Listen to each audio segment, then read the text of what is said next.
Hey guys, welcome to another battle of TheKillerNacho. I'm fighting minemaster05x, a guy I've had a couple of really nice battles with over the last couple months.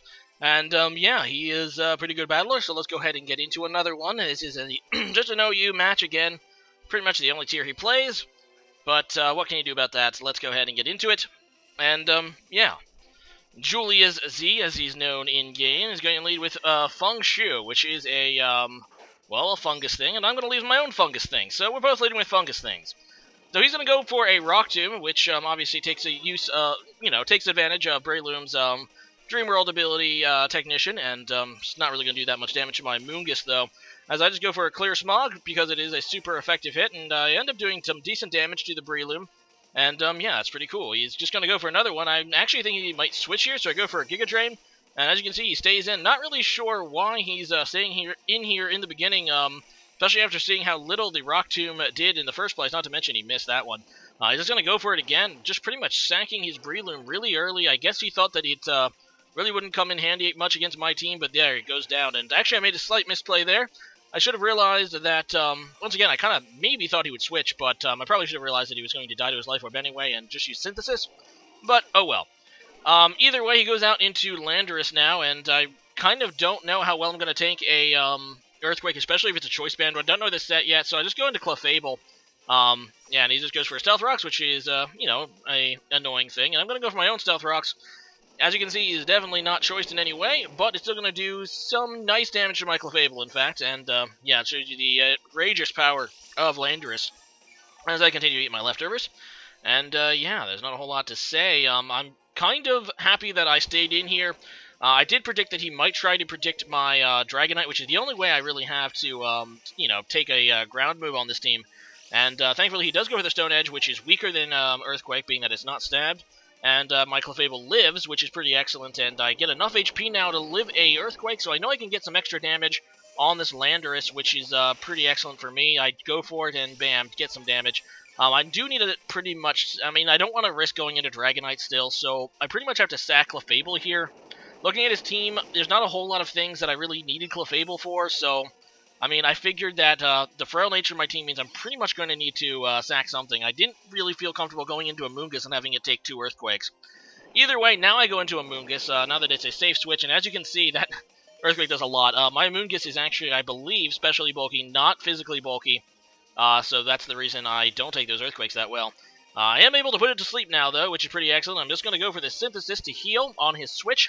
And he switches out into Latios, which is pretty much obvious switch, because obviously it scares me away due to his Psychic moves, and I do get the Synthesis. And combined with my Black Sludge and my Regenerator when I switch out, yeah, I'm going to pretty much have a full... Actually, I will have a full health of Moongus when it comes back in.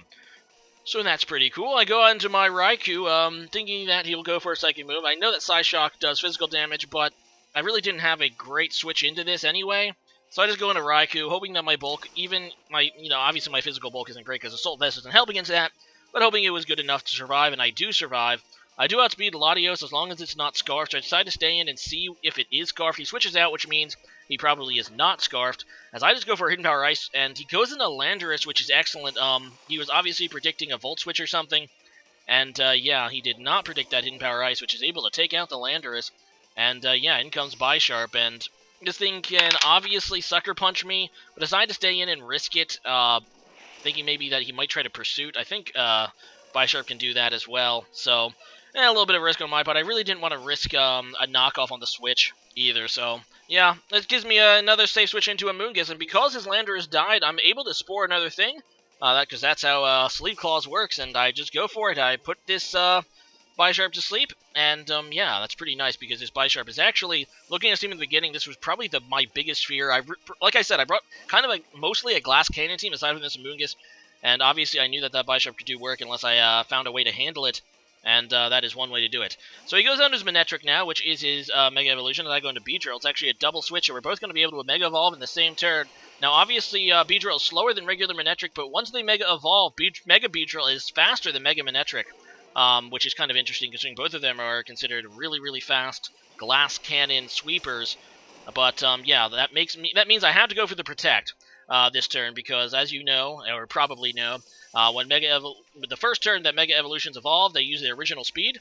So I need to go ahead and protect to make sure that I get the Mega Evolution off, and I am able to actually make him switch, because Drill Run is a very popular move to run on Beedrill. This Beedrill doesn't actually have it. I was just going for the adaptability boosted poison jab. And after a knockoff, it allows me to kill that Latios, which is really, really good for me. So in comes Bisharp again, and I'm just going to go for a U-turn so I can get rid of my my attack debuff. Obviously, he got the Intimidate off with Mega Manetric, so I don't really want to stay in. Plus, that's the only move I really have that really hurts this thing. But yeah, I go for that U-turn, and now I go onto my Feraligatr. It is asleep, so I kind of think that this is a pretty good chance to try to set up a Dragon Dance. And he wakes up and tries to Sucker Punch me, thinking that I'd just go for the damage. In fact, I do not. I do get off that Dragon Dance, which is pretty awesome. And this is the Feraligatr with Earthquake. As you guys might remember, he's a Feraligatr a few battles ago. I really don't know how many ago, but I had 2 of them. I have 2 Feraligatrs, and this one has Earthquake, the other one does not. And Earthquake definitely helps here, because looking at his team, he has the Bisharp, which is weak to Earthquake, he has the Manetric, which is weak to Earthquake, and this Manaphy, which is going to get 2-hit KO'd by Earthquake, so pretty nice for me. Now, I didn't actually run a speed calc here. Feraligatr is a pretty slow Pokemon, and Mega Manetric is one of the fastest, so I'm actually kind of iffy here whether I can outspeed the Mega Manetric. You guys can run your own speed calculations. Now, he said he was timid, and I know that for a fact my Feraligatr is jolly.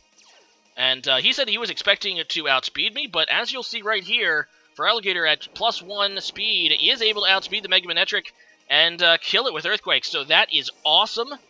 And I really don't know what that says about his EVs. I actually forgot to check. I was going to at level 50 to see if, I would outspeed if he is, in fact, max speed Manetric. But pretty interesting nonetheless, and thank God I did, because I'm able to take out that Mega Manetric, which is a huge threat. And he is able to Revenge Kill Bisharp, but now that it's his last Pokemon, I can just go into a Moongus and Spore it. He can't do that much damage with Knockoff, obviously, because he already knocked off my Black Sludge earlier, so it's reduced in power. Or actually, it's at its normal power, which isn't great. And yeah, I just get off that Spore, and this thing's asleep, so I'm just going to go into Dragonite, which does have the Fire Punch.